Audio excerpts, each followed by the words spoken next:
75 laps, 113 miles to decide a champion.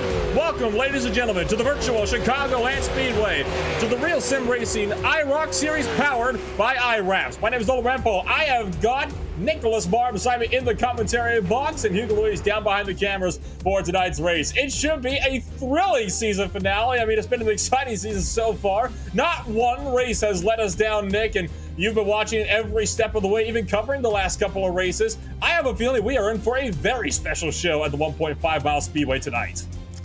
Yeah, Nolan, really excited. This is it. This is Championship Monday night, and we've got a couple of fantastic players for the championship. On the one hand, we've probably got the favorite, Nick Silver. He's won the first two races of this year, has been in the top 5, top 10 every race that he's been in, and he's got Keeping It Real Esports and his teammates behind him. And whether it's an RSR in the Cup Series or the IROC Series, they're strong every week.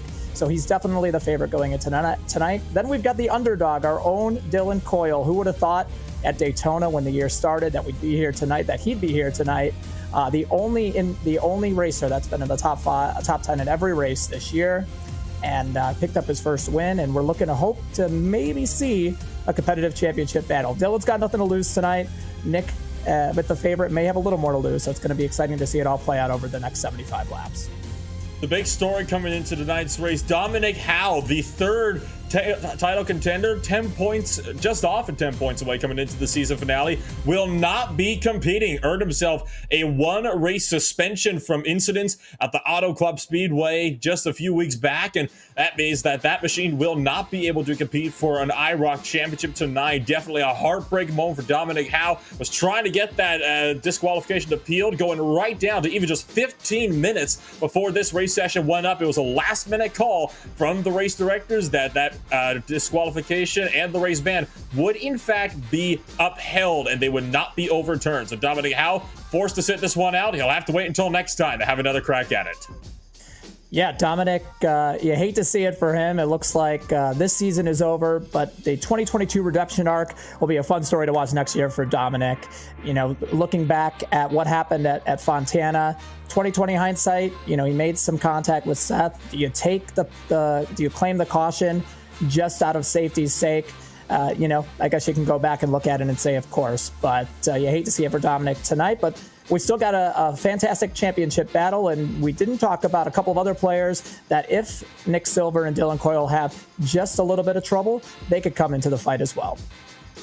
If you take a look down at the point standings, the only driver that's really in competition still for this championship is, in fact, Joseph Tice in his machine. So we'll have to see what Tice will be able to work out tonight. You got Nick Silver, top of the board so far with 130 points coming into tonight's race at Chicagoland. Dylan Coyle just 3 points back. Howe, as we mentioned, just 7 points behind Silver, but he will not be competing tonight. Joseph Tice is a bit of a question mark at the moment. He has 20 points behind your race leader. However, there are only 19 drivers so far, and if that doesn't change over the next few minutes, Joseph Tice will also find himself out of the title, leaving this a 2-horse race for these final 75 laps on the season to see who will be able to break through and take their crown in the IROC Series powered by IRAPS. Yeah, that's what it's really looking like. You know, part of what will decide if Tice even has a chance is how qualifying goes. You know, if he can get a good start, he was fast in practice, where Silver and Coyle were a little more down the charts. So if he could get maybe that front row start, get the lead early and get some bonus points there, you never know. But you're right, it's looking like a Silver and Coyle heavyweight matchup as we get ready for the start and are currently in qualifying. You like that, Dylan? I love that. Oh man, Dylan. Well, how's qualifying going so far? I know, you know, we were a little farther down the chart in practice, but hoping it's going a little better right now. So far, so good. Oh, I thought so good. I was 8th, or I was 4th. Now I'm 8th, right alongside Nick Silver in 7th. So it's really just getting the draft here. That's what it's all about. And you know, it's tough. I love the open the open qualifying, but it's so difficult to make sure you get good times here, good, you know, kind of a good showing in qualifying, just because it is so important to just get lucky in the draft. Like right now, I've got nobody helping me, so I'm gonna slow down, and my old friend Stove Price Jr., I'm gonna try and hope for him to help me out here. Well, I think from our side, we're wishing you the best of luck. Have you thought about what kind of strategy you're going to play? 75 laps, kind of a long race for you. I'm going to race pretty hard. So no change, in other words. Yeah. I mean, I'll still not. You got to win the championship. You got to go for the gaps. So we'll try and do exactly that. Nolan, that's good for us. That's going to give us a little bit to talk about tonight. If we're already, he's already got that mindset going into it, right? That would at least be the hope. I mean, don't get me wrong, Dylan Coyle has certainly been a driver to watch so far, not just the IROC series, but in fact, the Cup series as well. Usually is further towards the back end of that one, but don't forget, All-Star Race in the next-gen cars missed out on a win by just about a quarter of a car length. Then, of course, taking the photo finish win at Talladega, what has by far been one of the closest finishes we've seen in the IROC series in 2021 to date thus far. And that was honestly one of my personal favorite finishes. It's the one where my voice decided to take a little bit of a journey to the Shadow Realm, which was an entertaining thing to watch back, to say the least. But you got your two championship contenders that are very close, though. And we were kind of talking about this as well earlier on, Nick. The way it's shaping up at the moment, Silver has to finish in front of Dylan. If he can do that, he's pretty much has this championship locked out. The only problem for Silver is if Coyle does finish up in front of them, and neither of them are in, fourth on back, Silver needs to make sure that Dylan does not finish more than 2 spots ahead of him, or he would win the championship. That is also not factoring in the bonus points for laps being led. I believe it's 5 bonus points for the most laps led, 3 for the second most, and 2 for the third. So there's a lot of little factors going to be going on through this race that people have to try to manage. Yeah, Nolan, I'll get my virtual calculator out because I think we might need it tonight, or hopefully we need it for those bonus points, because that could come in and play a huge factor. We talked a little bit about Dylan. You mentioned his All-Star almost win. Well, I was in that All-Star race, and I could tell you that if there was any car in RSR this year that matched up to this car that we're racing tonight, it was that next-gen car. And what do you know? Dylan almost had a shot at the win. So very excited on that. And, speaking with a couple of the drivers today, really just my brother, if I'm being honest. These cars are loose. It's going to be all about track position and keeping yourself up front. Qualifying is presently underway with a minute and a half remaining. Take a look down at the race information down there. Of course, super late models racing around the 1.5 mile speedway. Definitely unusual to see what is typically known as short track cars racing at speed as large as this, but I don't think anybody's going to be complaining about that one. 3 green white checkered attempts, along with 1 quick pair if you happen to catch yourself up in any trouble. Fuel capacity, as always, tanks are limited to 75% with 3 total tires. So if you want to be changing tires throughout the race, you find yourself splitting up the tire runs over the next 25 laps, 25. It's a pretty even run, but that being said, these cars have a tendency to be loose, and we mean really loose. We saw it at Kansas. Drivers were sliding left, right, and center trying to find the groove. It's going to be the same situation tonight. And Nick Silver just invalidated the lap, and several others, including Jimmy Miller and Dylan Coyles, as finding out exactly what happens if you slow up a little bit too much. Got out of the groove, had to slow to avoid hitting the wall, and check everybody up behind him. If you want controversy right off the bat. I was grabbing a lot of speed there, and he slows up right when I'm behind him. Ooh. I think you might just be being a little bit of an intimidator there, Dylan, just going into the race. So that may have been your strategy the whole time, huh? That felt like it was going to be a great lap too. Oh, Nick! Oh man. Well, I think Nolan is qualifying pretty much done at this point. I mean, it's really we've talked about it a couple times already, but with it being as hard as it very well may be to pass, and with how tight Chicagoland Speedway is in comparison to Fontana, the qualifying spot is going to be important. If you're Dylan, if you're Nick Silver, the last thing you want to do is be right in the middle of the pack and be in a position to maybe use your reset here in the first few laps.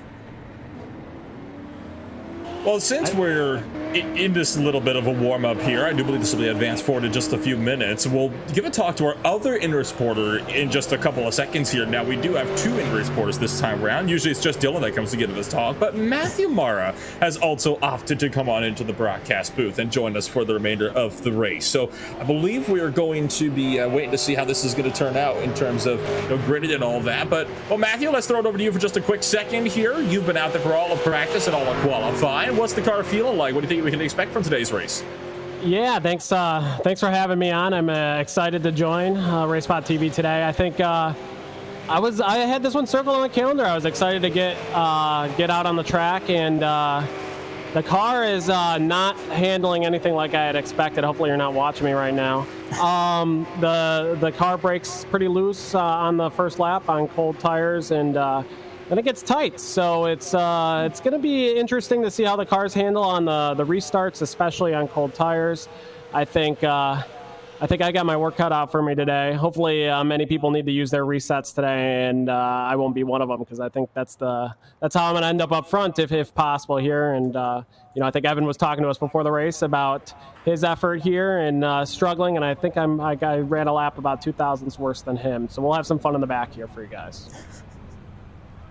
Well, warm-up is complete. Good luck today. And Matthew, we'll probably check back in with you later on in tonight's race. We'll take a rundown for your IRAPS starting grid here for the season finale at Chicagoland Speedway. It's Chris Rabel on pole position with a 32.864. Brandon 6 lining up 15 thousandths of a second behind him on the front row. Jimmy Miller sits in third place with Joseph Pikes down in fourth. Brian Chambliss and Liam Sheed round out 5th and 6th place here, with Sandy and Ross Gato 7th and 9th, Nick Silver and Trey Browning rounding out the top 10 here, Nick. Well, we've got Dylan Coyle in 11th, right behind Nick Silver. That's going to be a really interesting start. Stoveprice Jr. in 12th. 13th, Brandon Bowie with Trevin Valderrama in 14th. Evan, our Ono, look at row 8. That's a stellar lineup for RaceSpotTV. We've got Evan in 15th, Matthew Mara in 16th, Steve Stoa in 17th. Seth DeMerchant, kind of a surprise in the back. He was the show at Fontana. It'll be fun to see him come up from last place today. Oh, and then Sean Casto rounding out the field. He struggled a little bit in all of his IROC starts, maybe compared to expectations, but a pretty strong back half of the field there. This is going to be really interesting, Nolan. IRAPS, of course, is producing high-quality custom and virtual racks for iRacing vehicles of all kinds. They want you to look good while going fast. Want to give a quick shout-out as well to the McConey Setup Shop. It's your home for iRacing setup and the official setup shop of Richmond Raceway Esports, field of the number 46 and the 90 and the Coca-Cola iRacing series of Jimmy Mullis, and Zach Novak.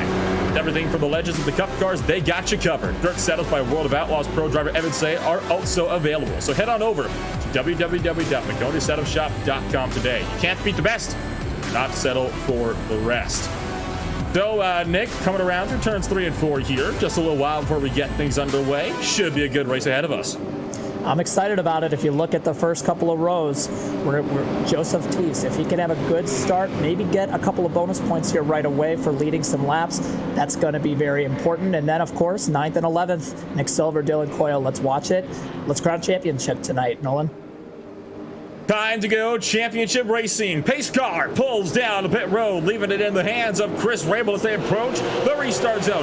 Green flag drops. It's wheel spin from Rabel as they launch to the green. Check up on the outside line. It's going to see the inside line get the launch. One driver fades out to the back as they run down to turn number 1. Looks as though Brandon Bowie wanted no part of all the melee going on up front. Double file still going through 1 and 2. Nolan, these restarts and starts in these cars, that tends to happen. There's a lot of wheel spin. It's going to be something to look out for later. Luckily, everybody made it as we are going almost 3 wide. That's that wheel spin. A bunch of cars got real loose coming into 3 there with the extra speed from the draft. I don't think anyone was anticipating getting to that speed that early in the lap. Evan's putting us 4 wide right here. No chill. Absolutely is. Holy cow. Oh, no! We got to spin. It's the leaders. No. That's the 66 of Brandon 6. Somehow saves it. Never mind. No, he doesn't. Jeremy Miller still spinning out up in front of the field. And will turn. Nick Silver? Check that. No, it was Nieto. Sandy Nieto getting the driver spun around. That's a bit of an interesting incident there. A chaotic first lap then from the Chicagoland Speedway. And all the incidents starting out as a result of self-spins. It's an interesting start to this race.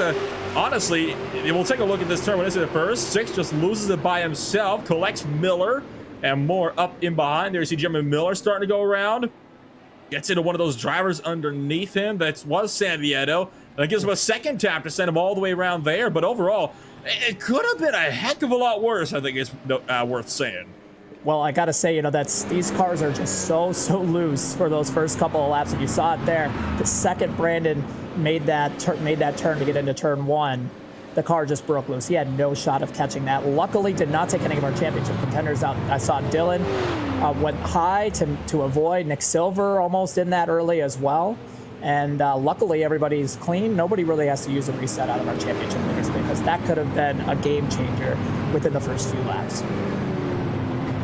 Early lap cautions, shall we say, are not necessarily something we are not accustomed to seeing. I mean, it's a common occurrence due to the cold tires of these cars. It's worth noting as well, these machines not built to run on speedways like this. They are designed for short tracks, tracks under a mile in length. So they don't often run at a place like this. It's very hard to set them up properly for a setup like this. Oh my gosh, Sandietto hard on the brakes right at the tail of the screen. You saw him shooting out to the left side and nearly going into the infield grass. 4 cars are down to pit road, including Brandon 6 and Jeremy Miller. Further in the back, Nieto and Bowie coming down as well. Those are all the drivers that were collected in that second lap incident, first lap incident. We kind of set them together. Brandon Bowie goes completely through his pit stall. Interesting call from the 34 machine. Probably missed his pit stall. On board is Steph the Merchant. I believe this was coming down. Oh, wow. That's a weird incident there. Just shot over to the left side. And there you see your race leader down on the apron as he had gotten loose going into 3. Look at Seth just making moves on that first lap. You know, we said he was the show at Fontana. He's in 5th place right now. He started in 18th, so 13 spots in the first lap. Let's see how he avoids this. Man, that could have... the apron. Oh, wow. Whew. That could have been a race ender right there. And then, Nolan, I think he got through there. Man, he may have a little bit of damage on his right side there. We'd have to check that. But man, that was close. Yeah, just a little bit of a dent up on the right side. Nieto got in it by just the smallest of margins. I'll tell you what, that's a view. It's a view you don't get to see a whole lot. I mean, ducking and weaving 3-4 wide through the pack and then just getting collected at the tail end of an incident.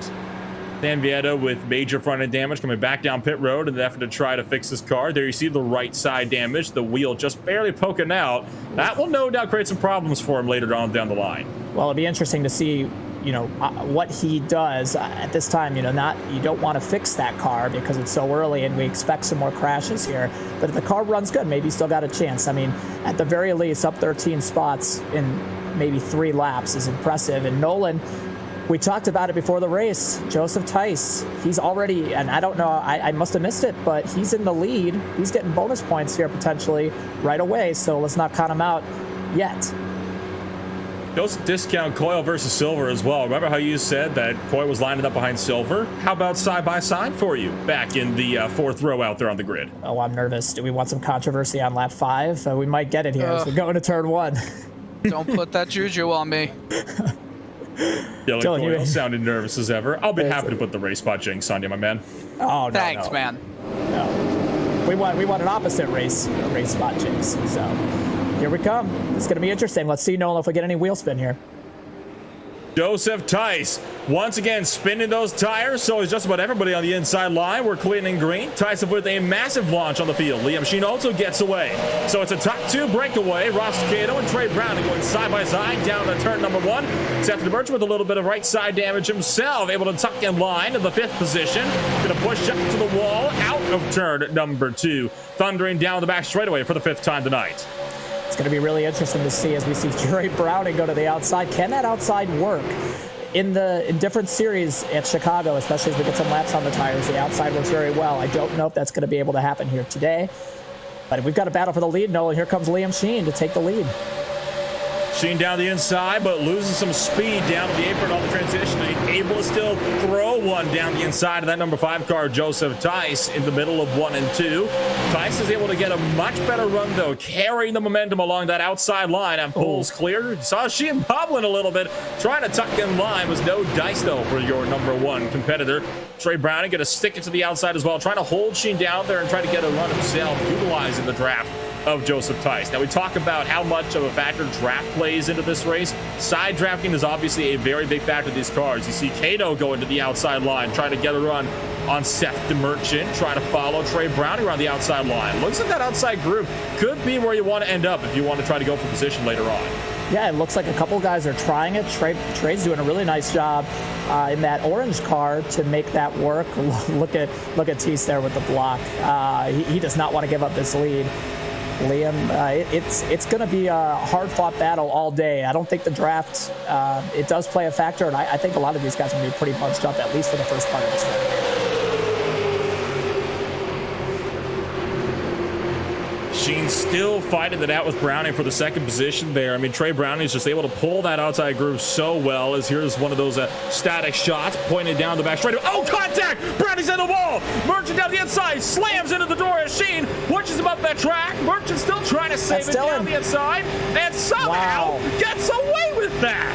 Oh my gosh, that was right in front of Dylan and Nick Silver. What a save. Nolan, that may have been the save of the year right there. I don't know how he kept that going straight. Holy smokes. Talk about a moment for Seth the Merchant. No doubt had that thing cranked hard to the right, trying to keep they're tight. Oh, Seth is right on Dylan's door there. So, oh man, probably a little closer than Dylan was hoping to race here in the first few laps. But look. It's a face of concentration on the 79 at the moment there. Now, I want to point out, the way the points work at this moment, Dylan Coyle would be your champion if the checker flag were to fly. Don't say that. So Nick Silver, he's in a bit of trouble here, trying to see if he can maybe fight back and take that spot back from Dylan Coyle. It might be hard going for the 3, though. He's got Ross Cato looking to his outside line, but Price Jr.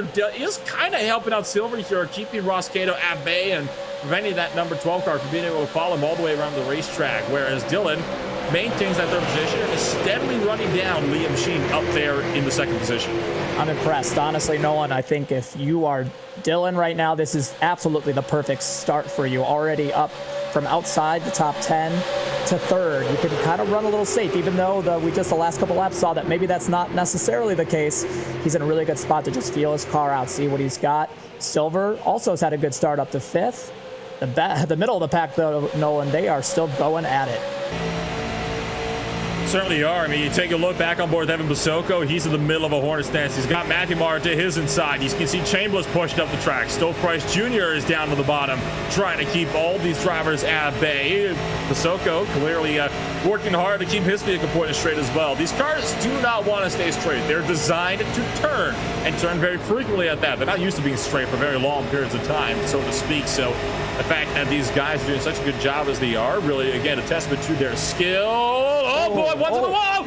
Basoko gets around him, and Chambliss slowing rapidly on the back straightaway, dropping out of the field, and I think I saw a little flinch there from the 13. Oh my goodness! I mean, he got a little bit there. He had just cleared me enough to make that happen. Wow, that was close. We've had a lot of close calls, and it's really good on Chambliss for keeping it up right against the outside wall. Dylan's going for second and maybe the lead, Nolan. Trying to go for the lead. Here comes Liam Sheen trying to cut back, though. Joseph Tice still holding the outside groove, and the lead for now. Coyle has secured second, but Liam Sheen has wanted to fight back here. That number 1 car not wanting to waste any time and putting Dylan back down to third position. It's worth noting that when you're going for a win, you have every right to, even though you got a guy fighting for a championship on your outside line. Seth the Merchant gonna go to the inside, gives a bump a little bit, thinking about it, to Liam Sheen. So even Seth the Merchant not wanting to do Dylan any favors. I think if we've learned one thing over the past couple of months, is that Seth the Merchant is not afraid to be aggressive. He's been so all this race so far. It's gonna be interesting to see. Can he give Dylan a little bit of a push here? Liam gets loose. I think Dylan's gonna clear Liam into second place.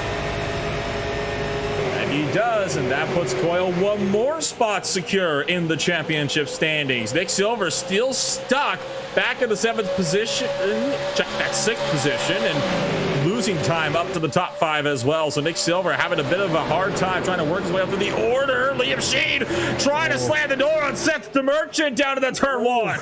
Wow. That was close again. Liam's got a little bit of left front damage. I think it's going to be okay. He shoots to the outside. We talk about Seth being aggressive. Liam's just as aggressive. Sorry, no, I'll let you take that. That could have been big. Joseph Tice, shall we say, slapping Dylan across the face there as he slams the door right on him. 3 wide. The Merchant 3 wide to the inside. Going to go for second place. The Merchant bobbles, though, as he comes back up. And he's going to wisely back out of that one, Nick, down to turn 1. Well, we talked a little bit of pre-race before getting on the air about that apron, and it could turn people sideways. We almost saw it there with Seth. this battle for second continues to battle. I got to tell you, Nolan, I am more than impressed with Dylan right now. I know, he's obviously a part of the RaceSpot team, but I did not expect this kind of speed early. He's doing a really nice job here and battling some heavy hitters in this series. Very impressive. He's improved a lot since the season started. That's usually how things go. You get faster as the season progresses, and it's the same way for the Cup Series. Oh, they're wrecking. Oh, they are. Caution flag flies. Chris Rabel, Steve Soa into the wall. Turn 1. Put us under caution for the second time today. Valderrama, I think, checked up for Matthew Marr and got run over by Valderrama. So that sends Rabel around, and Soa slammed the wall, just trying to avoid him and spun out as a result. That might be how I knew it happened, because it happened right behind me. I was pushing Evan into turn 1 there. We were having a heck of a battle for that 8th place, and I let off a little early to get off them because we were hooked up going into 1, and they kind of checked up behind me, and that resulted in the accident. I don't know, Nolan. It was kind of hard to tell there if there was some contact. There was definitely some close racing. Let's see with this. It'll be a much better view.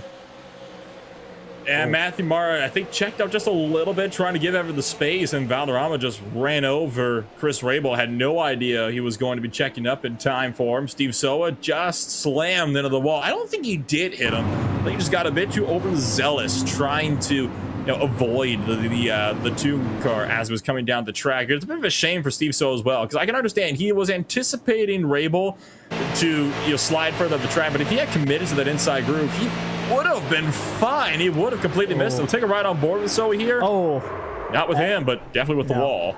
And I don't know if the pits were open there, Nolan, but it's going to be interesting. We're around lap 20 now. But there it is. Everybody's pitting right now. Maybe a couple guys stay out, including Nick Silver. That could be big.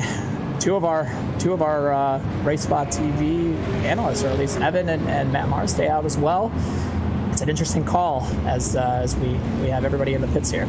The way I looked at it, I'm sorry for cutting it off. The way I looked at it is that if I didn't go in and a lot of drivers, like they did, went into the pits, I would have been a sitting duck.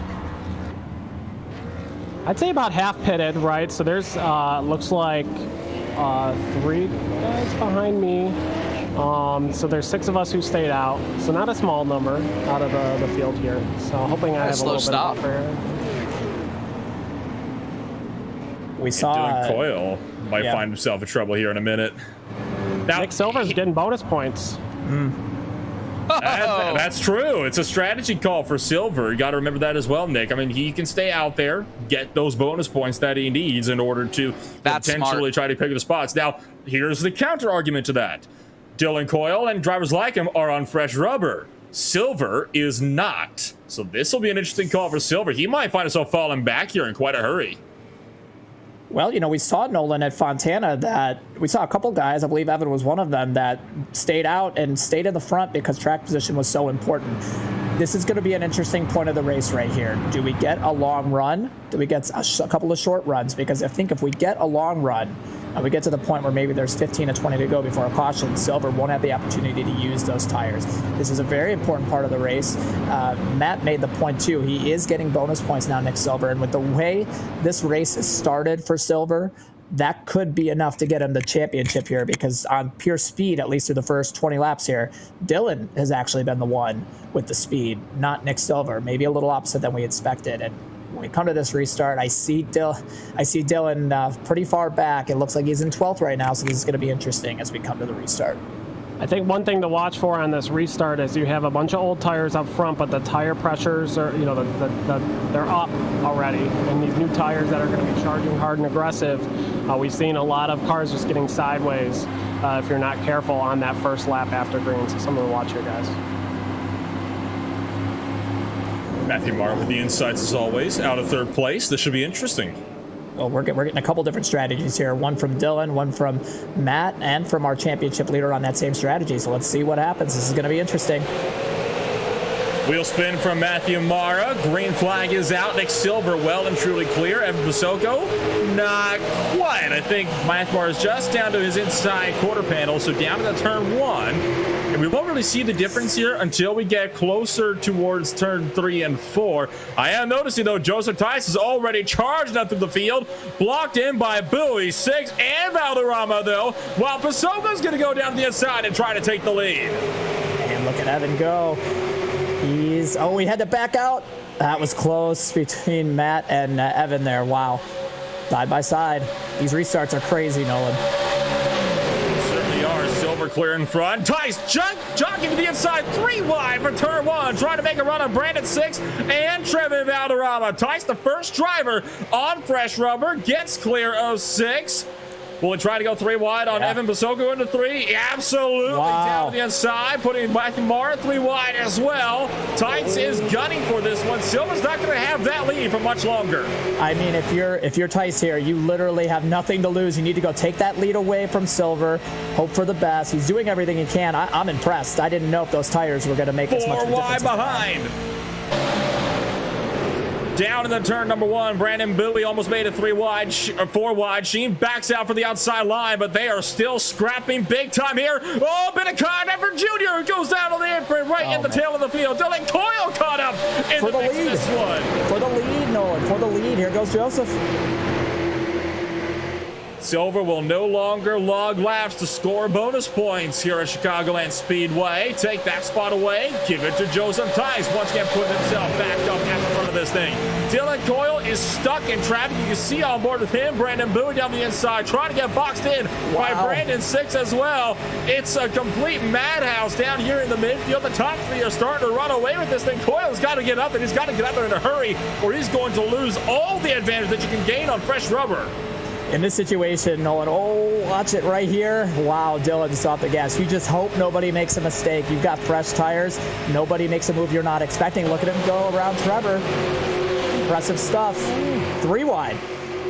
Getting pinched in a little bit by Trevin Valderrama for Dylan Coyle down to the turn number 1. And the way this sits now the opportunity for the championship has swung back into Silver's hands. It goes to show it really can flip-flop so much as this race progresses on. So Coyle going to try to take another one on Matthew Marr down to the inside. Trying to go for Jeremy Miller as well. Was no dice, though, for Jeremy Miller. Had to kind of back off to avoid that one. We take a look for the battle for P2 for just that split moment there with Liam Sheen and Nick Silver duking it out. So Silver starting to lose out even more. Down to third. Remember, when Silver was on these longer runs earlier, he did start to drop back a little bit. I wonder if it'll be the same here. Well, it's really going to be interesting to see how this plays out, because we've got a couple of the guys now first and second on fresh tires. We've got Dylan slowly making his way up through the pack, methodically making his way up through the pack. Here he goes. He's going to look to make a move on our own Evan here. Let's see if he's going to give him a little bit of room. It looks like he is. This will be for a spot in the top 5. And then we've got Jeremy Miller, and then the battle we've been looking for all night could be taking place between Silver and Coyle. And that could be a big change here. Oh, we saw that car lose. Evan. Whew. It's always a little hairy when you have to stamp on the binders when you're going at 170 miles an hour, especially in cars like these, though. Now, these cars are meant for brakes, yes. Not at 170 miles an hour, they're not. Battle's also on for the race lead, by the way. Joseph Tice starting to lose out to Liam Sheen. That one car is starting to charge up as well on the fresh rubber, and it looks like Liam Sheen has managed the fresh rubber better than Tice has. He'll be side by side, dead even down to the turn 1. Looks like somebody's carrying some momentum from their Watkins Glen win last week, Nolan, because here this could be back-to-back. He's been strong all day. We've got a battle for 4th. It's the championship battle, Nolan. Silver and Coyle side by side.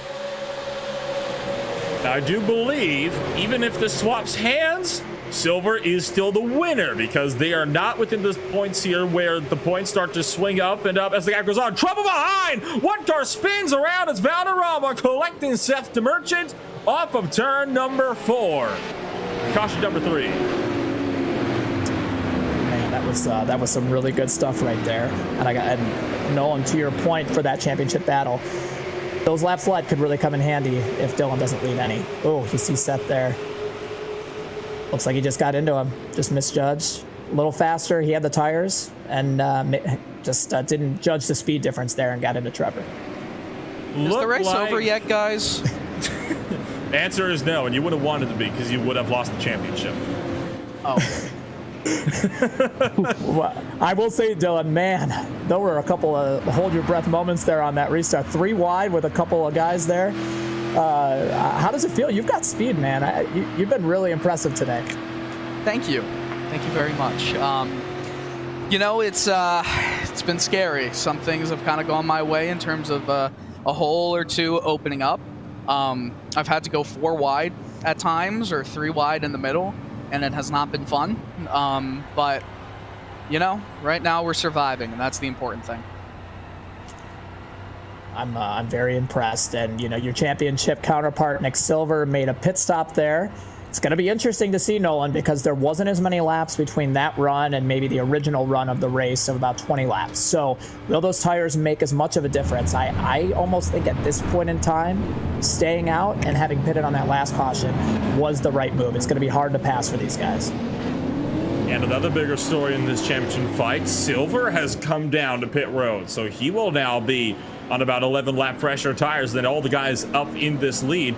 I want to point out as well that Brandon Bowie, he has already come down to pit road twice, but he is now, it's been 26 laps since his last stop. So I think Brandon Bowie is currently trying to conserve a little bit here and maybe save his last set of tires for later on into this race. He do still have over 40 laps to go. Well, you know, that's interesting. Another interesting strategy was Liam Sheen. He pitted on that caution. He may be out of tires depending on what he did, because I believe he pitted on that first pit stop as well, because we saw him driving through the field. So I think, you know, if we may have to check his tire strategy, but it almost would be a little suspect to be out of tires halfway through this race. Not sure if that's a strategy that can get you the win. Sounds like he did take, he said all going to plan. He did take, I can tell you that much, he did take tires on that stop, Silver did. Well, the fuel is enough to get it to him to the end, I think, at this point. You know, the interesting thing about that is that is almost a full fuel run, and we saw there that even with just maybe 15 laps of green, those tires were making a pretty big difference. I'm going to be honest, unless this thing goes green to the end, I don't think Liam's got a shot to win anymore, because and Nolan, just for the record, I don't think that's going to happen. So the way they've been racing today has been fun to commentate, fun to watch. I'd be shocked if they make it another 43 laps without a caution.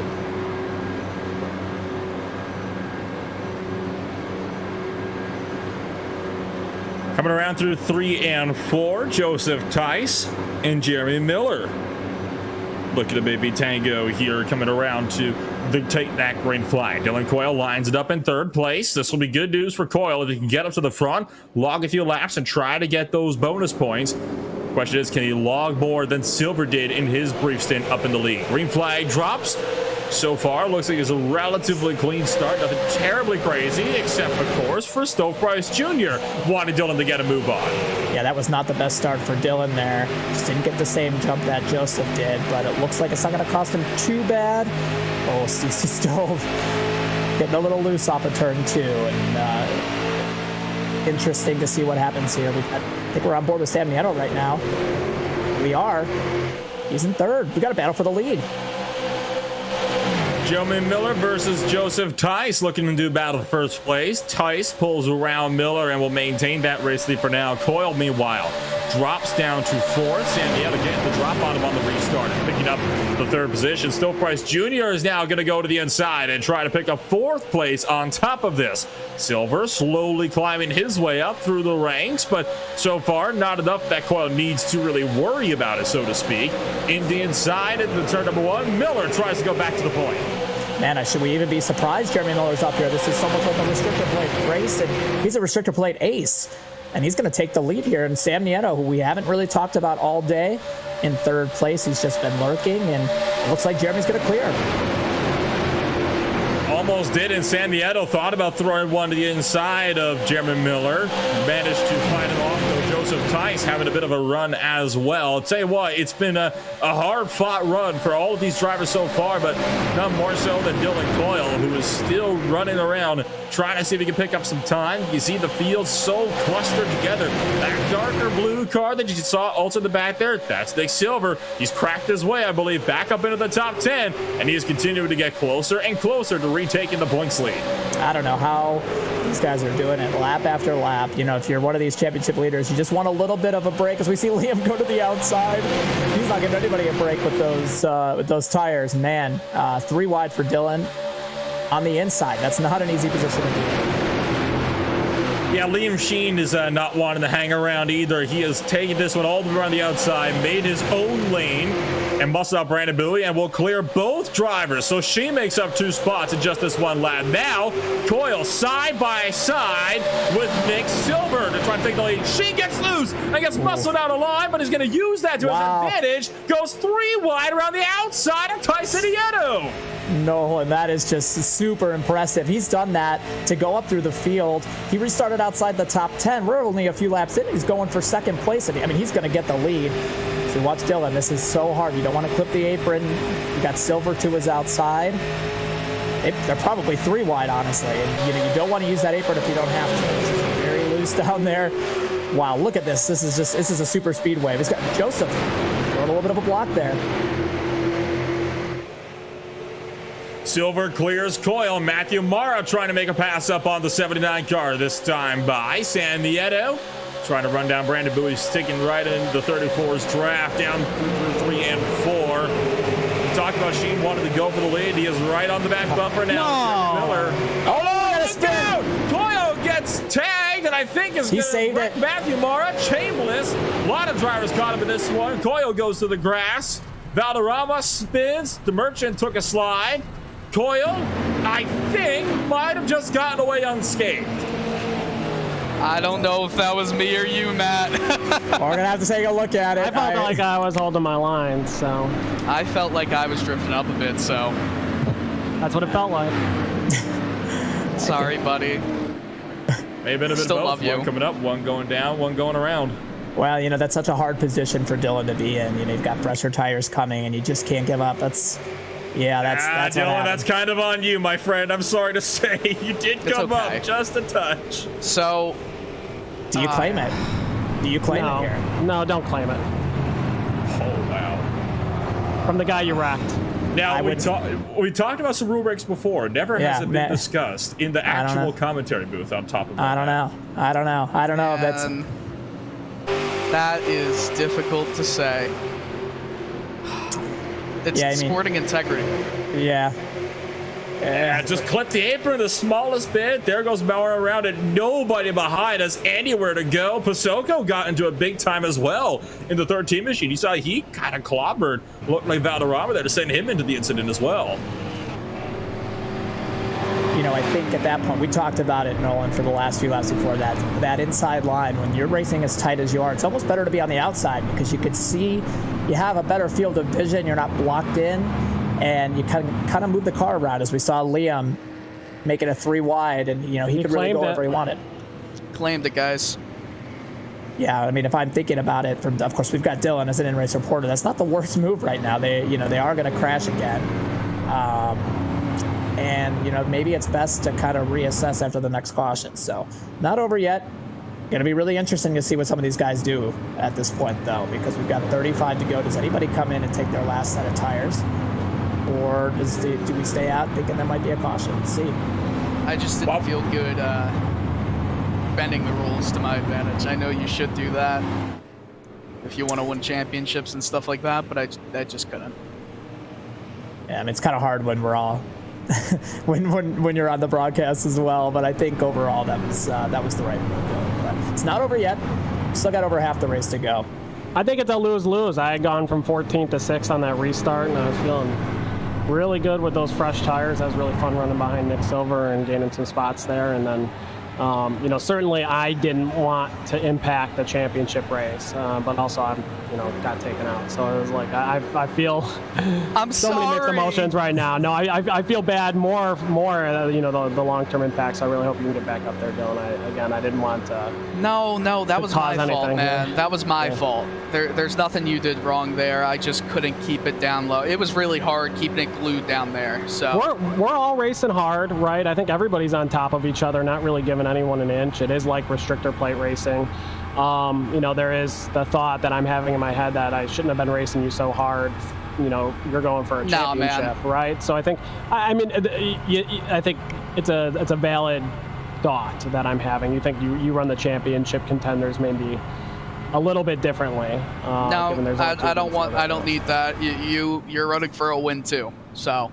Well, and having a good run. And I will say, Matt, you're going to look back at this broadcast and you're not going to feel any guilt, because the way this racing has been, everybody's been around everybody all day long. So there's no way to go. And honestly, I was about to mention right before that, I was really impressed with your run. You're right. You made it well into the top 10. And you've done some pretty solid work with these cars. So not surprised. And you know, maybe you can get back up there. There's still a lot of race to go, guys. Yeah, that's why I didn't pit. I didn't put new tires on. I might have a little bit of damage, but it's not the time right now. So we'll save it. I'm still so sorry. No, don't worry about it. Dylan, last question for you. Did you pit? Did you take any tires there? What do you have a set left? Do you have a reset? I do have a set left. I do have a reset, and I do have a set left. And I did not go into the pits. Okay. I think that's going to, Nolan, that could be really important as we go into the last half of this race here to see what happens. Because I like we talked about before, I'm fairly certain that we're not done wrecking.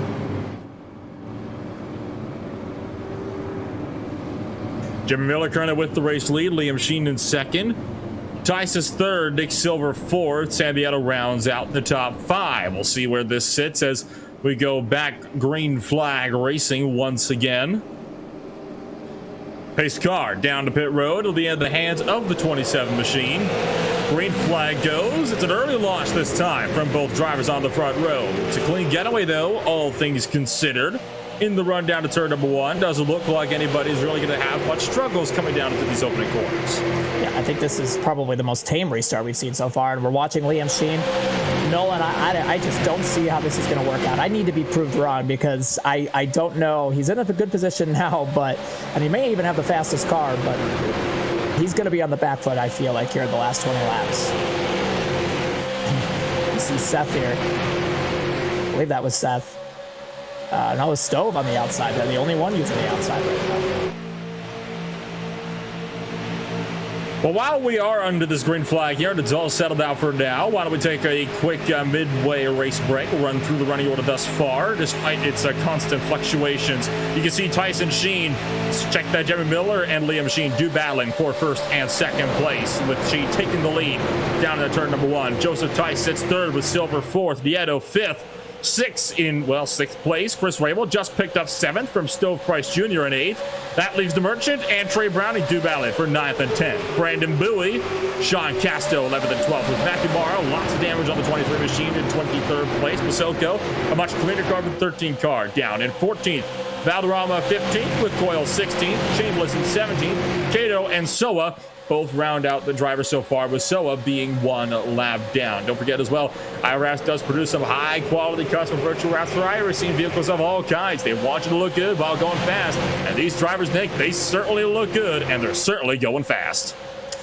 That they are. This has been a fast and furious race, as you can see in the mid-pack here. Got some damaged race cars, but we've got everybody still on track right now. As you see Seth, he's going to use that outside until it can't work. And we're getting to the point, honestly, where look at that, Nolan, 3 wide. If they could sort this out, it looks like we may have our potential for a green flag run, which could really play a factor in this championship. 29 laps to go, this time by at the line. Chris Rabel going to tuck in line with Seth DeMerchant and Brandon Bowie in the run out of the front straightaway and the tri-oval. Further up in front, Jimmy Miller and Joseph Tice battling out for second place, with the 27 car trying to pull the outside. Yeah, Tice has had speed all day long as well. You know, he led a lot early. He's got Nick Silver. I don't know if he's the person he'd want to push just because you never know, but Jeremy looks like he's been good for just a few laps at the beginning of every run, and he starts to fade a little bit as we go. So with that said, that pass being completed on the inside is no easy task. We've seen it all race long. He could hang on the outside if you have decent speed, but he clears him. Looks like he's going to maybe clear him. No, they're side by side. This is just good news for Liam Sheen right now. Oh, Miller's in the wall. That checked him. Silver has damage, and it's big damage at that. Up in front, 6 is trying to hang on to it. You got yourself, Jeremy Miller still on the order, and now they're wrecking. DeMerchant spins, sliding sideways. Caution flies. Dylan, Looks like everybody escapes that one. Dylan Coyle escapes with no damage. Nick Silver, though, can't say the same. Wow. Championship implications. I gotta be. It looks like Silver's got some damage. He may have to use his reset here. I think if well, we got to see what happened. That was crazy up at the front there. Front right of that machine is all crinkled in. It looked like Jeremy Miller got into the wall, and Nick Silver just plowed through him. Got hit up the rear by Nieto as well. Not good news for the number 3 car, who was already, needed to finish high coming into tonight, and then the contact to bring out the caution was between Brandon 6 and Seth DeMerchants. Now, 6 was slow, and DeMerchant kind of came across, but you never know. There you go. I mean, right there, Jeremy just drove a little too hard and got into the wall. I was wondering if Teese maybe pushed him in there. That doesn't look like it happened. The pace car's on pit road. I kid you not, the pace car just came down pit road. What? I don't know what to make of this, but the pace car is in pit road. Red flag. Wow. I don't know what to tell you, but right now, as it sits, Liam Sheen is your pace car. Until just now, the pace car finally leaves pit road. A little bit of drama. I don't know what to make of that one. That's a first. It looks like as well we've got some. I'm interested because we had some guys pit here. I've never seen that before. That's an interesting one. That's definitely an interesting one. Hopefully it didn't mess anything up with timing and scoring. Doesn't look like it did. It looks like everything is still as it should be. Yeah. I do know that both of our championship contenders pitted. Dylan Coyle and Liam Sheen both came down. Silver's still on pit road, so he's not using a fast repair. He's just repairing the damage. And there's the pace car coming down pit road. Wow. Lights on and everything. I appreciate the pace car wanted to take extra caution with the guys at pit road, but that's a bit excessive. Can you imagine? That's got to be confusing if you're the field, especially in the front. And you see that. I assume everybody kept their strategy, but for a second, that's not. I've never seen that before, Nolan. Is iRacing testing a new red flag feature that we somehow haven't heard about? It's a new one. Well, they're always working on something, right? So that'll be interesting. I don't see any rain or anything like that. Maybe they just want a nice sunset finish for this finale. So, oh dear. I mean, interesting. There we had maybe about looks like a split strategy here. The top 10 stay out. The rest of the field pit. What's really important is if you look at the score of the standings down on the left there, we've got Dylan in 14th, we've got Nick in 17th right now. That's big. And here's Joseph. The interesting thing here is we watch him dive on a pit road.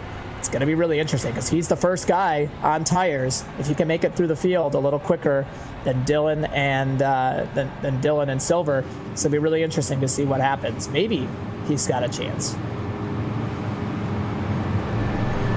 So Liam Sheen is your leader with Soph Price Jr. in second, Brandon Bowie in third. Want to take this quick, brief moment under caution here to give another shout out to McConey Setup Shop. They are your home for iRacing setups, the official setup shop of Richard Raceway Esports. Featured to the number 46 and the 90 in the Coca-Cola iRacing series of Jimmy Mullis and Zach Novak. With everything for the legends of the Cup cars, they got you covered. With dirt setups available by World of Outlaws driver Evan Say, also available. Head on over to www.mcconeysetupshop.com today. You can't be the best, so don't settle for the rest. As well as Sim Seats, and since 2009, The guys at SimSeats have been designed and then fabricated high-quality made-in-USA driving simulators, including motion systems and complete turnkey packages and custom fabrication. Their customer base includes all racers from amateur to the pro ranks, and everyone on the SimSeats team is a weekend racer as well. Their passion for racing drives them to build better sim racing equipment. So, join SimSeats for the thrill of racing at any time, in any car, and on any track by visiting simseats.com to learn more. Well, Nick, we're coming back to green here. Should be a fun, entertaining restart here for this last third of the race. I mean, honestly, Nolan, I think this is going to determine the championship right here, because we've got Dylan and we've got Nick Silver on the same strategy. So how they get up through the field could be very important. I don't think this is the last caution that we've seen, but for their sake, this could be important positioning for if the rest of the field has to pit and we get that caution. Let's find out. Let's see what happens. This is it. This is time to crown a champion. Let's see what happens. Liam Sheen, Watkins Glen winner in the RealSimRacing SimSeats Cup Series just 1 week ago, taking the lead and trying to see if he can get his first oval win in 2021 as well. Wow. A lot of wheel spin. Nolan, that was an incredible start. Yeah, he got a lot of wheel spin, but he got away. I'm done saying that this strategy is not going to work for him. It doesn't make any sense to me at all using his tires 20 laps ago, but all of his tires. But let's see what he can do. Looking for 3 wide, deeper in the field. Trey Brown, he tried to poke around Ross Cato, Seth DeBurchin. DeBurchin slammed the door shut. That allowed Trey Brown to get a run up the inside of Ross Cato. Down into turn number 1. Single file for all the spots further up the road. Dylan Coyle with a somewhat clean car is further down in the field. He'll watch see what he can do with Nick Silver trying to charge back up through the order. Sheen went way to the inside, trying to keep Brandon Bowie at bay. It's so interesting to see what's happening. It's almost, yes, the front's interesting. The back is probably more interesting right now. We've got a lot of battling going on back there. And for the championship stake, still 3 positions. Dylan just needs a couple more. Look at Shameless. There's been some contact in this race, Nolan, that's for sure, as we've got a battle for the lead. Oh, another contact for the lead as well, with Brandon Bowie pushing up to Liam Sheen and might even have just scraped the door of the number 1 machine. Almost gets to him again, coming back up on the track of the trial of Price Jr. down the inside of this 1-2 car. Where did Stove come from trying to make a charge? Where did Brandon Bowie come from? We haven't heard or seen him all race. Here he is going for the lead with 20 to go. The pay window opens and Brandon Bowie wants another RSR win. They're side by side into 3. Side by side through turns 3 and 4. Liam Sheen and Brandon Bowie going to stick within and work together to try to see if they can secure this win. Sheen also goes down onto the apron to try to cover Bowie from getting back up on course. Man, that's a bold move. I think you're going to see more and more drivers going onto the apron here as we get to the end of this race here. There's more chances to take Brandon loose off of turn 2. That car's hard to drive right now, and he's making it happen. Having a hard time trying to wrangle that 34 machine around, and still is not able to get clear. The outside line is just all too powerful. Liam Sheen is going to go on to the apron with Brandon Bowie. Bowie starting to push up and shoves Liam Sheen up towards the outside wall. That almost opens the door for Stove Price Jr. and Brandon Six, who are now both looking to try to pounce. Six just now clears Jr. for that 3rd position. Every corner, man, if these two don't make contact, that's going to be impressive. What a race between Bowie and Sheen. This is, 3 or 4 laps in a row they're side by side. That is not easy to do in Brandon Bowie's situation. It certainly is not an easy task to do. Sheen and Bowie, these are the 2 drivers to watch at the moment. This time, though, Bowie does not go to the apron like he has. One driver goes way down and steps the back end. That was Brian Chambliss that kind of kicked his rear end down, trying to get a run through there. You still see Sheen, though, do battle around that outside groove. And I'll tell you what, I mean, it's admirable these 2 drivers managed to stay side by side for so long without any contact, despite how close it's gotten. It's extremely impressive. I'm just curious to see what happens with Brandon's tires here. So Liam pinches him down again. He's getting no room, but you can't now. There's only almost 15 laps to go. Man, Brandon Bowie, this might hurt his tires the way he's had to run the inside. 3 wide. Oh, he backed out. I was just hit by Jeremy. For the lead, 3 wide. Lead as well, with Price Jr., Sheen, and Bowie looking to tangle. We're on board with Evan, Nolan. Snow Price Jr. will back out. Evan's having his best run of the year here, and he's made some spots up. He might go for the lead. One car slow on the bottom of a turn number 4, going to the pits. That's Steve Soa, had his motor expire just about a lap prior. Makes it down to pit road safely. There will be no caution for the number 75. Slow down on the inside groove. Which leaves us good to duke this one out with 16 laps remaining. I got to tell you, these cars are very hard to drive. The fact that the whole field, oh, we've got a car on the wall. Back up in the back there with Seth, but man, what they're doing, they're making it look easy. Nolan, this is not easy at all. This is some of the most impressive driving we've seen all year. And Evan's not done. Easy to drive. These things are anything but, I think it's safe to say. Here goes Basoko, going to make it 3 wide for the lead on the apron. And coming back up the track, he's going to get loose, but this is impressive for Evan. He might be able to make that inside work. Every lap they're side by side. They cost themselves more and more time. Back to drivers deeper in the field. We're trying to work their way up. It's anybody's race at this point in time. Pasoko has to back off. No room to throw one down the inside that time around. Look at how much Sheen is leaning on Bowie's right side, trying to keep him just barely poked in where he wants him. Now Boo's going to go all the way to the grass, come back up and slam the door shut on Pasoko's face. Wow, that's impressive. Lifetime driver feedback. Yeah, I just got punted by Trevin. We got Evan going for second place. He's not done. Finally, after 7 or 8 laps, we're not side by side for the lead anymore. I think Brandon just needed to regroup and save his tires a little bit. Oh! That's Price. Just got a bit of a nudge there, I think, from Trey Browning to help the 22 car around. He'll manage to recover it and goes down the pit road. Is he calling it quits?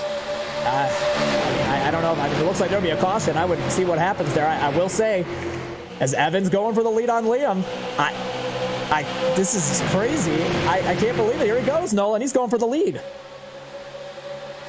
Pasoko gunning for the race lead down in the turn number 3. Liam Sheen trying to see if he can stick with him around the outside line, but Pasoko is there and has the much better car. Sheen's used his stuff up, trying to keep Bowie at bay. Pasoko's been saving, and he is now putting all of that extra car to use, trying to gun for the race lead.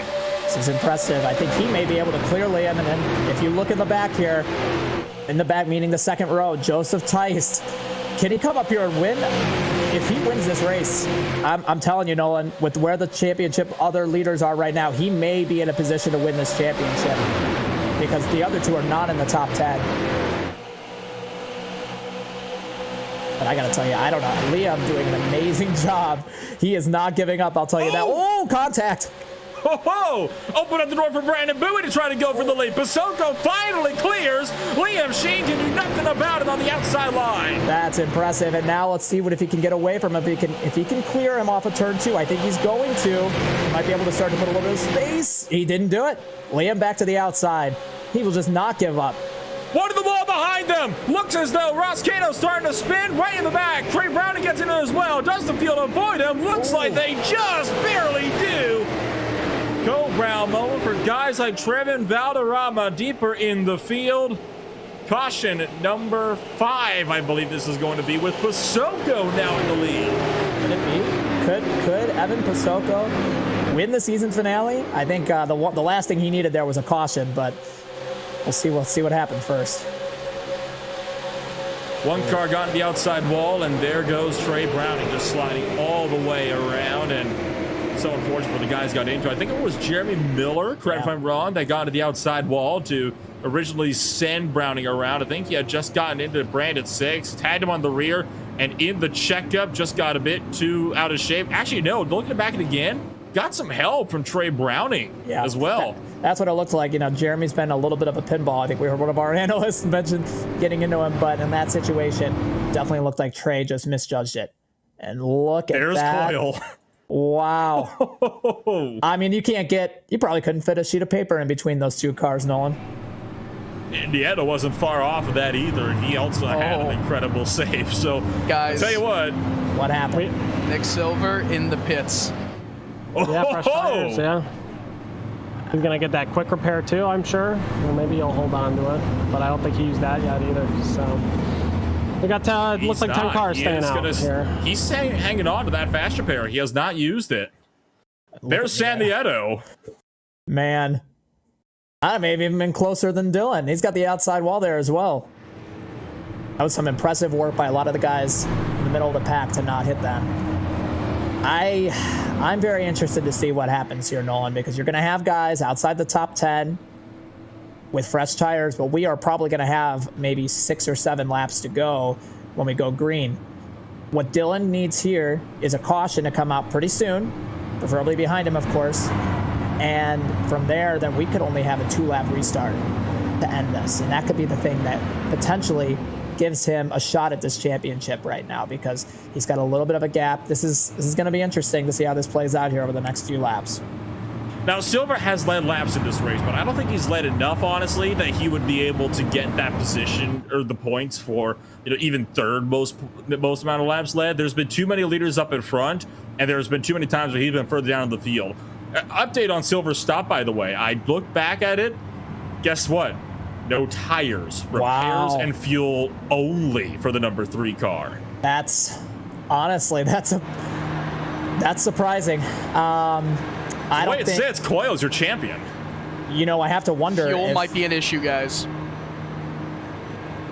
Oh, don't tempt us with a good time now, Dylan. You know how much we love a fuel mileage finish. Man. Oh boy, I just want this. Oof. Oh goodness. Okay. Dylan, were you not getting gas on your stops? Because I've got 10 gallons left, and I think we pit at the same time. I was. How close are you, Dylan? 2.5 gallons. Oh, you'll be good. You'll be good. I think so. Well, I guess let's see how many green white check records we have. Right. This is going to be interesting. So right now, at this restart, we've got Tease in 5th. We've got Coyle in 7th. We got Nick Silver in 12th. So it's going to be interesting. Without those fresh tires maybe on Silver, how much ground can you make up? Because we're at a position right now where it's going to be tight. And Nolan, we talked a little bit about in the pre-race here. Hey, maybe Mr. Accountant, aka myself, could keep track of laps led and maybe keep track of those points. Well, I didn't expect it to be such a barn burner. It's been pretty much impossible to tell who's led what in this race so far. So I think you're right. I don't think that Silver's led enough to get some points, but we'll have to go back and look. Joseph Tice definitely has led enough, whether it's the most or second most laps. He's been out front for a decent amount of this race, and that could come back to help him should things play in a certain way, which would be a lot of chaos, Nolan. Now, the unfortunate thing for Joseph Tice is I honestly do not think it's enough for him to win. Even if he has led the most laps, he would not only need to lead the most laps, he also needs to win this race. Yeah. And then have Nick Silver and Dylan Coyle finish basically last and second to last in order of points. It's a very slim chance for Joseph Tice. We'll leave it at that. It really is that 2-horse race like we talked about. Well, trying to play up a good story, but I think you're right. So, but we've got another. Sorry, Joseph. That's okay. Hey, well, for him, he doesn't know that. I'm interested to see what happens here. The most resilient guy in the field, Liam Sheen. Can he get a good restart? Can he hold on to Evans outside? That's going to be important to see what happens. And can anybody in the back with fresh tires make a move? Pace car is going to pull down. 6 laps to go from Chicagoland in the season finale of the RealSimRacing IROC series powered by IRAPS. Pasoko takes it to the green. It's a whole madhouse behind them. One car gets way out of line. That is going to be Liam Sheen going all the way to the outside, then back to the inside. Tries to get back on Seth the Merchant. The Merchant's going to hold strong and picks up P2 for the inside line. Sheen is dropping back. Gets in with Brandon Bowie and nearly turns him around. That was close. I got to tell you, you look at the names that Evan Pasoko's in front of right now. Seth the Merchant, Liam Sheen, Brandon Bowie. Maybe the 3 biggest names in this field. Can he hold on and win it? As we saw some contact there from Liam. Further down the order, you got Dylan Coyle side by side with Chris Rabel. Worst case scenario at the moment for Dylan Coyle. He cannot afford to be side by side with Rabel, with Nick Silver trying to close up behind him and no doubt pushing as hard as he possibly can. The way it sits, we think Dylan Coyle would still become the winner in the championship for the IROC series. You can never tell, though, until that last lap. Battle for the lead. Here comes Seth. They're using that outside. He's been working all day. And he's going to have to go up and block. And Nolan, I think it might come down to if there's any bonus points. Honestly, we've got 4 spots between Dylan and Silver. There's a 3-point championship difference coming into the day. At the front, Evan and Seth going at it into turn 1. Going at it indeed. Evan Pasoko battling it out with Seth DeMerchant side by side out through turn number 2 and trying to hold strong. I'm going to run out of fuel. Going to hold the outside line. You hate to hear that there. There's just 3 laps to go. Maybe the fuel holds for Dylan. At the front, we've still got a 3-car battle. This battle is not ending. Liam Sheen 3 wide to the outside. Contact! Oh! That puts the Merchant into the wall. Merchant's going to go through and try to take the lead away. Pasoko fighting the inside line with just 2.5 laps remaining. Liam Sheen trying to push around. I just did some math as well. The way it sits, Coyle champion by just a singular point. He needs to try to hold on as best he can, though. Battle for the lead. Raging on. Coming to 2 to go. That spot for Silver is going to put him in a position. Oh, look at that! Oh, Liam Sheen up and over front straightaway. Caution flag flies. Coyle somehow scrapes through it. Hard hit, though, for Pasoko and still Price Jr. This could be the saving grace that Coyle needs. Get the thing topped up with fuel. The problem is Silver's good to the end. Well, the problem is I'm pretty sure that, and we'd have to go back and look, but it looked like Dylan Coyle potentially in the wall there, trying to miss that. Yeah, it didn't look good. We got to go back and look. I mean, that was expected at the front. They were racing hard all day, and coming to the end there, we were basically 3 wide. Man, that's unfortunate. Let's take a look and see what happened before commenting here. Liam Sheen with the run, outside line. Pasoko on the bottom, trying to hang on for second. Sheen just turns in on him and then goes to the outside wall hard, flips himself over. There's Coyle. Oh, that's a big hit. Yeah, that's a big hit. That's a big hit. He's in pit road. Out of fuel. Oh, I'm done, no. The championship may have just been decided with this latest caution. It was a good effort, Dylan. Man, that was impressive all day long. Heartbreak for the 79. So close. He's still running, and we've seen these restarts. I mean, I've got tow time of 3 minutes. Oh, you didn't make it back. Okay. You can see the disappointment on his face. I mean, and who can blame him? I mean, so close. Shades of the All-Star race, except worse. You know, I will say, if I'm just being honest, I really thought that today was going to maybe be a little bit of a flipped around scenario where Silver was the one in command and Dylan would be the one coming through the field maybe late, maybe some kind of odd situational things happen and he can get on a different strategy. But I got to tell you today, Dylan was the better of the 2 cars from the start. It was a very impressive drive. You hate to see it end like that. And then when you go to what happened with Liam and Evan, I mean, there's 2 laps to go. The side drafting work a lot in iRacing, maybe not as much as in real life, but you're really just, you're not going to give an inch at that point. And we've seen the last half of this race how the front 3 to 4 drivers have just put on an incredible show. Liam has been a big part of that. Just racing for the end, trying to get everything you can. Green, white, checkered. Championship virtually decided after Coyle runs out of fuel on a caution he desperately did not need. It's one of the worst ways you can go out. It could be completely frank. No, it really is. It's kind of hard, you especially from our side. We obviously feel for Dylan. When it comes to Nick Silver, he's been resilient all day long. He has not had an easy day. He has not had an easy last couple of races. He wasn't in the last race, but specifically today, he's had to overcome a lot to get to this point. It was going to be close if the caution doesn't come out. It was going to come down right to, potentially, did he have any bonus points or within 1 spot?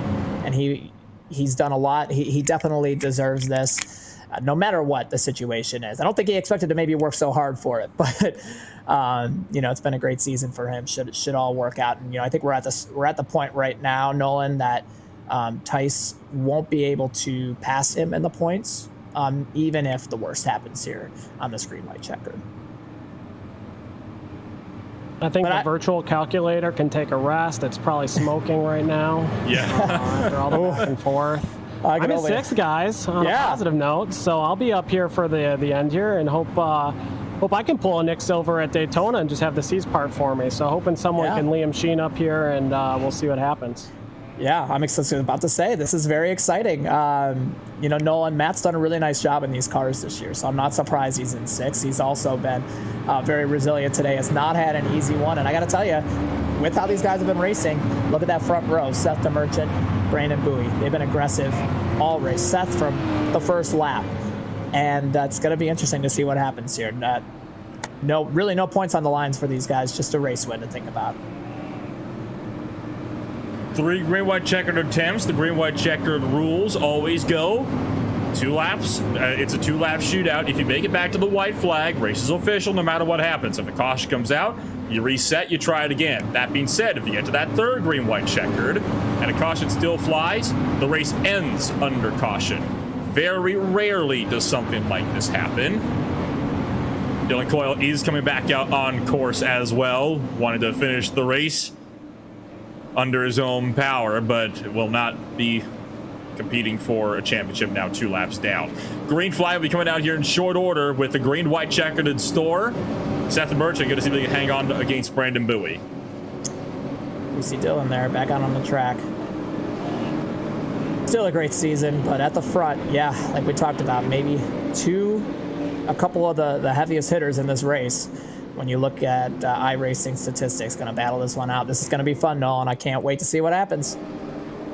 Pace car pulls down the pit road. We get set for the last 2 laps potentially on the season. Big wheels in for the Merchant. The whole inside line checks up big time in the run down to the green flag. But it flies, and for the time being, we are clean and green. 2-car breakaway out in front. Bowie trying to run down the Merchant for the win.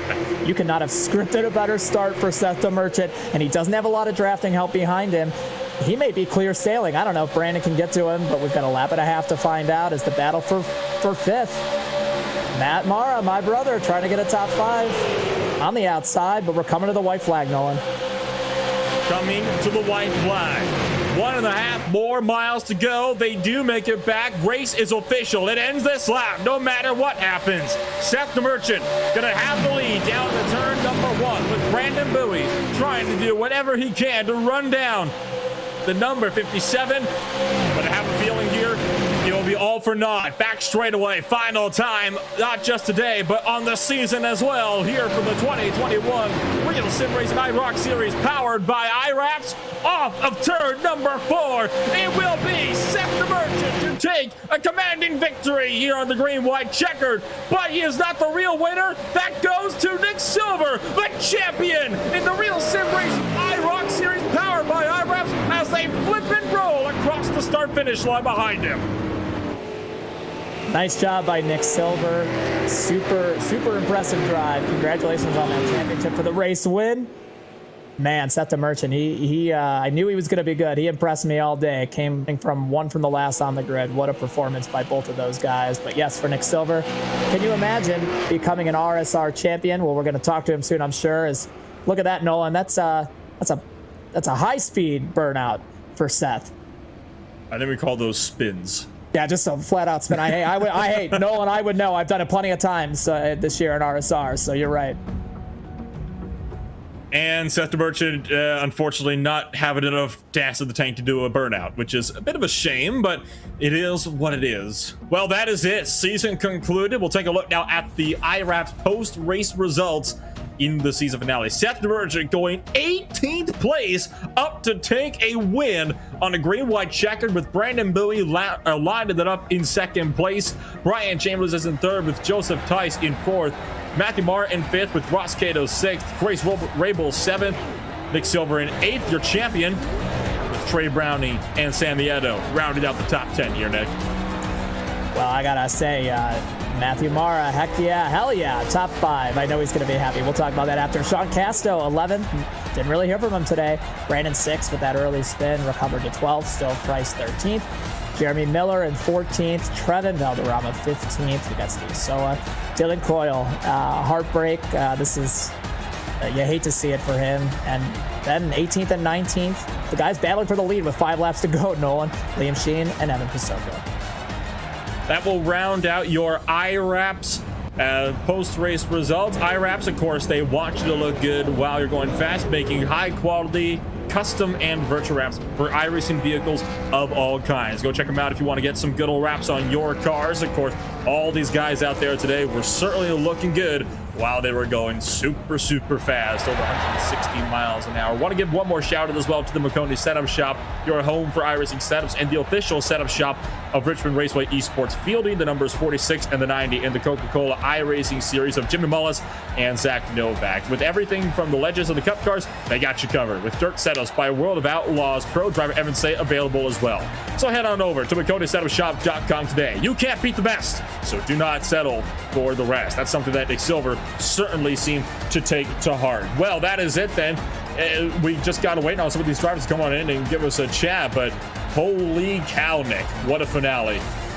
That was an incredible race, a ton of action. We had the championship battle going really impressively, and it was a lot of fun watching that. The battle for the lead for the last 2/3 of that race was just incredible.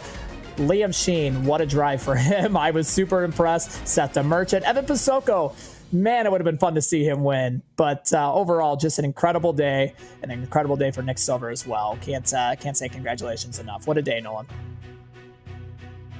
What a day indeed. I mean, you really can't get much better than that for a season finale. You had the crashes, you had the action, you had the drama galore. I mean, where do you even start in a race like this? Well, I guess we'll have to start with, I'm going to start with Liam Sheen. He was my story today. He was on an alternate strategy that almost got him the win, at the very least the top 3. Can't wait to kind of discuss. We won't get to speak to him right now on this broadcast, but I really am excited to hear what his strategy was, because that almost worked. Super impressive. We talked about Evan Pasoko. Man, that would have been fun to see him win. You know, he's last year did so good in the IROC series and struggled a little bit this year. And to see him race against some of the top dogs in RSR was just very, very impressive. And then I'm going to say, you know, my brother, Matt, man, what a run today. That was just so much fun. You know, he puts a lot of time and effort into RSR as a whole with the podcast. That's literally his baby. Joining, you know, everything that he does. He does so much behind the scenes that, you know, is just impressive, and he's so involved. So to get a top 5, I know he's really happy right now. I can't wait to call him when we get off the air and talk with him a lot about that. So a lot of good stories today with a familiar face in victory lane. A lot of great stories as well, for sure, for, you know, up and down all the way throughout the field. And I think, honestly, we gotta talk with our champion first, and we're gonna bring up Nick Silver to give us a bit of a chat here in the RealSimRacing booth. Nick Silver, you come home with a championship at the end of the night, based on fuel, with Coyle running out of fuel with just 2 laps to go. I mean, what a run. Yeah, it was a hell of a race, that was for sure.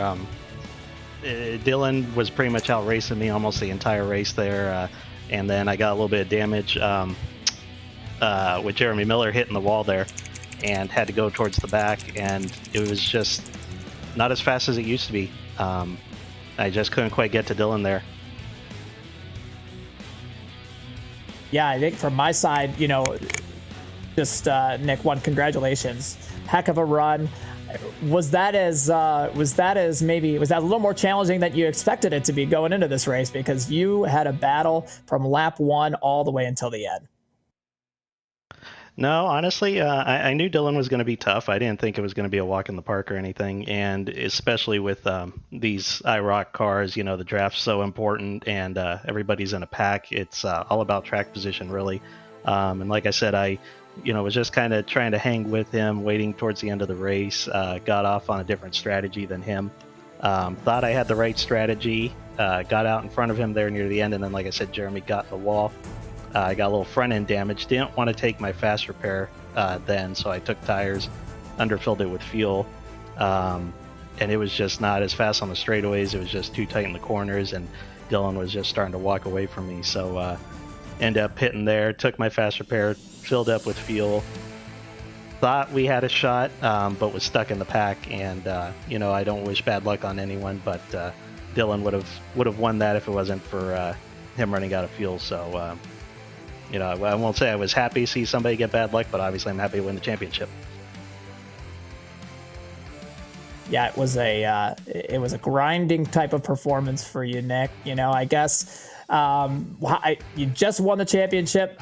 For me, what I'd want to know is someone who just as a one-time race winner, the feelings of winning a championship. How do you feel right now? Well, I'm pretty sure this is maybe my first one. I don't know. Maybe I won one a long time ago in Average Joe's or something like that. But yeah, I mean, I only get a win or two here or there, like maybe once every year and a half or so. So it hasn't quite sunk in yet. But I'm thrilled. This is pretty damn awesome.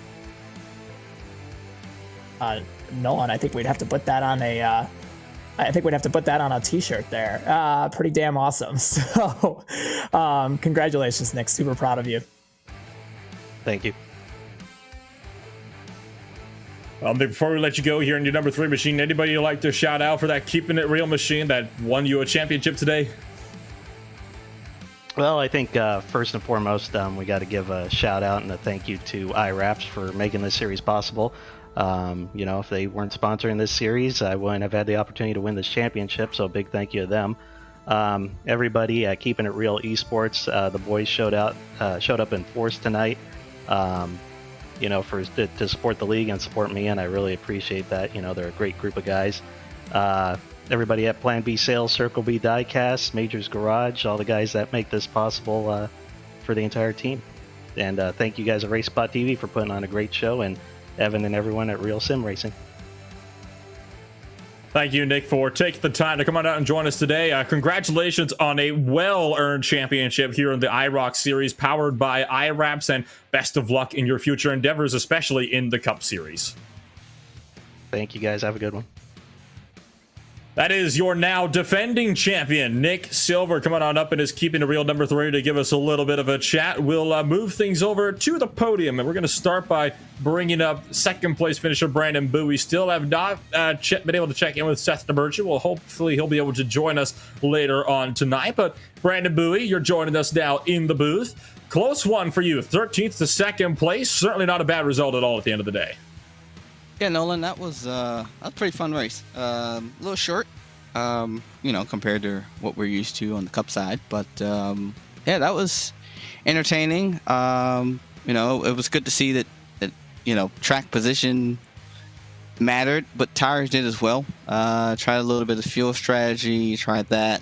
I thought about trying 2 tires, but the caution just didn't fall my way for me to try it. But overall, P2, I'll take it. I think that's my best in this series. I haven't really ran very good in this series. So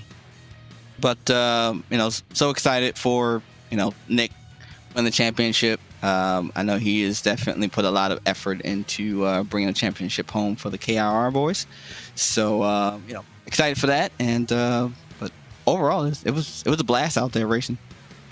A lot of drivers out there we noticed were kind of breaking out sideways, and that's how a lot of our cautions came about. What do you think it is about this car and track common that makes it so difficult to drive compared to the average Cup race around here? Honestly, it's probably just the nature of not really knowing the car. I think a lot more of the guys who do drive in the Cup Series, we just know that car. We've been driving that car for years. And this is just a car that requires a little bit more, in my opinion, a little bit more attention to how it reacts, how it drives, how the tires fall off. For example, this particular setup that we ran, it seemed like the longer you went on the run, the better the car felt. So, usually when we drive the Cup car, we're not used to that. We're more used to the car is going to drive the best at the beginning of the run. On the short run, that's where you're going to feel all your grip. So this is just a completely different animal. So if we were to drive this car again, next season or the next time we run it, I think it'll be a lot less of the, uncomfortability, but more, comfort and, racing around people and comfort. I mean, I did see a couple 4 or 5 wide situations, so it's not too uncomfortable. Yeah, it certainly wasn't uncomfortable indeed. Well, sorry, if I could just ask one quick question, because Nolan, we watched that battle, Brandon, with you and Liam Sheen for maybe 10 laps, you on the inside. Is that fun? Is that stressful? I mean, it was a blast to watch, and you guys did a masterful job driving there. Hell no, that's not fun. It's just part of the racing situation. This car doesn't, it has a little bit of side draft, but it doesn't really have like the Cup car. I could have probably easily in the Cup car got up on his left rear, probably pulled him back and threw it into the corner and maybe cleared him. But with these cars, I'm still learning them, so that was the last thing I wanted to do. Is it fun for the fans? Absolutely. For the broadcast team, absolutely. And my whole thing and philosophy is, how can I or my team put on the show? I'm happy and glad and excited that it was fun for you guys to watch. But as a driver, I would rather hurry up, get the pass done, and move on. But it depends on the track, and I guess it depends on the situation as well. But it's okay. I don't prefer doing that though. Well, we enjoyed it, Nolan. We certainly did, and here's to hoping that Bowie, you'll be going to maybe get that IROC championship as well when this series, of course, makes its inevitable return. Before I let you go, though, in your number 34 machine, who helps you to be quick out there on course? Yeah, I gotta thank the KRR boys. Gotta thank After the Turn podcast for being on my specific number 34 car. I gotta thank Circle B Diecast. Check them out. Get the promo code using KRR 2021. Get free shipping after $20. We have a new sponsor. Unfortunately, I cannot think of their name right now, but it is, if you check my social media page, you'll be able to see it. We announced it today. I got to thank you guys for, for broadcasting this, of course. IRAPS, they were the paint schemes for all of the late models. Cars that was used looked absolutely freaking amazing, especially with the different colors. I got to thank RSR. Gotta thank the family, and gotta thank the man above. And thank you, Brandon, for taking the time to come on up here and join us. It's been a pleasure having you on, as always. Best of luck going forward. Thanks, Nolan. Thanks, Nick. That was Brandon Bowie, second place finisher for the season finale here at Chicagoland Speedway. We will bring up the third and final podium finisher here. Nick Mara, you're standing by with Brian Chambliss.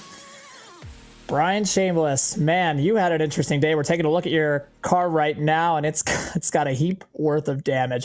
Walk us through your day. Oh, she's beautiful out there, bringing her home third.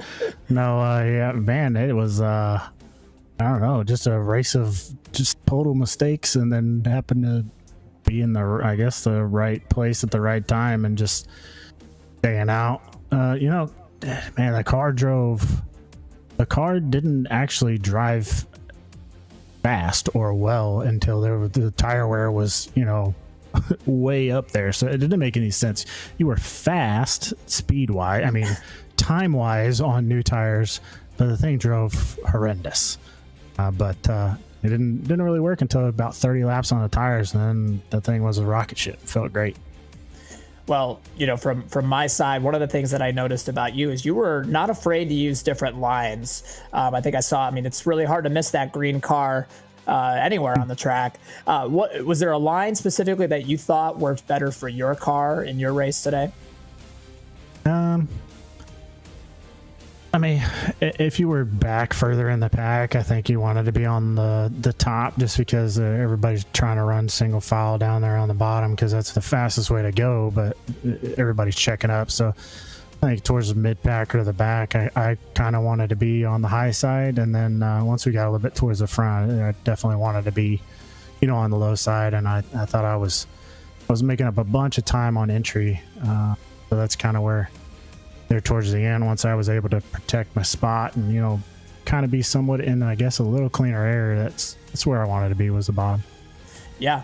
Definitely seemed to work quite a bit at the end. Now, you know, if we're shifting the focus a little bit to the Cup Series, you're obviously in the playoffs there.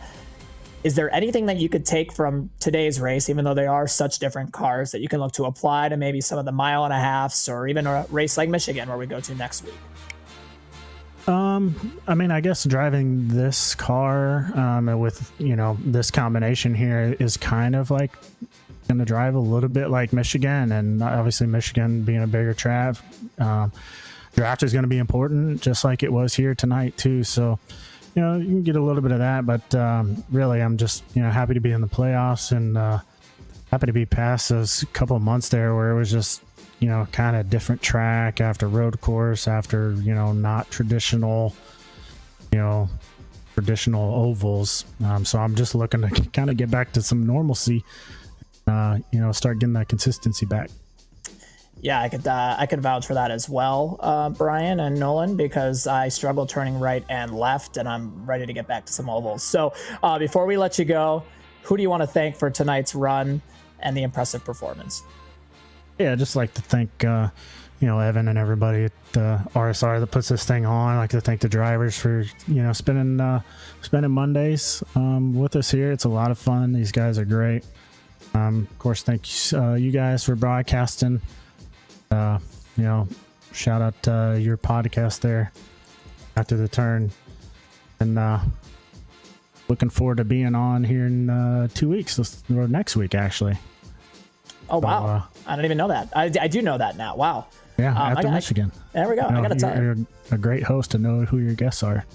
Well, you know what? I didn't know. I thought I was going to be racing with you guys at about 1 o'clock this afternoon. So, you know, it's been quite a whirlwind day. But, you know, looking forward to obviously that. You're going to give me a little bit of heat next week. I could already tell. So, great run, Brian. Great run. Great recovery from an action-packed day for you. Looking forward to seeing what you can do for the rest of the season on the Cup side. And have a great night. All right. Thanks. Appreciate it. See you. That was Brian Chambliss, third place finisher, just 0.3 behind Seth DeMerchant. And, well, Nick, that will just about round out all the interviews. There is one more person, though, that is standing by to give us a little bit of a talk. Evan Basoko. Seldom do we speak to the last place finisher, but you get special treatment here because you're, of course, the series organizer. How's it been for you? I mean, I had a lot of fun driving in these races, right? I was joking around after the race. You know, a lot of the discussion with the guys for the Cup races on Mondays is we got to find ways to clean up the Cup races because there's too many yellows. But then it's always the Cup guys wrecking me in an IROC race. Like if I can control the race car, right? I mean, it's a ton of fun. This year started off so bad for me. Like 57 incident points in 6 rounds is just absolutely ridiculous. And I think I only was the cause of one of those. But we turned it around towards the end, right? Like I led some laps in Fontana. The strategy was the biggest thing I think that I was missing earlier in the year. I was just always on the wrong strategy. So these last 2 rounds, I had figured the strategy out. Didn't really have I think that good of a look to win at Fontana.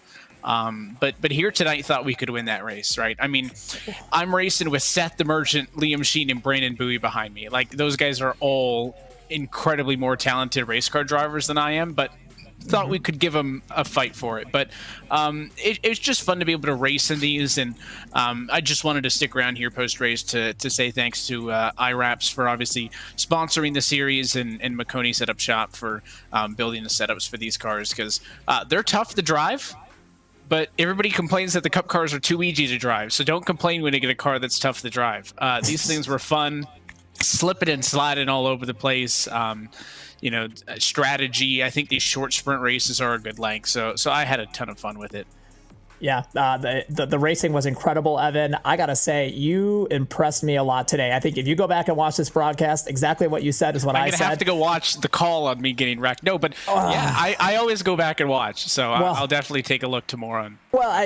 You drove up through the pack there to take the lead, and you know if that last one from the last caution, or was it the one from the last caution doesn't come out, I think he's got a shot at the win, Nolan. That was impressive. He was up against the big dogs, no doubt about it.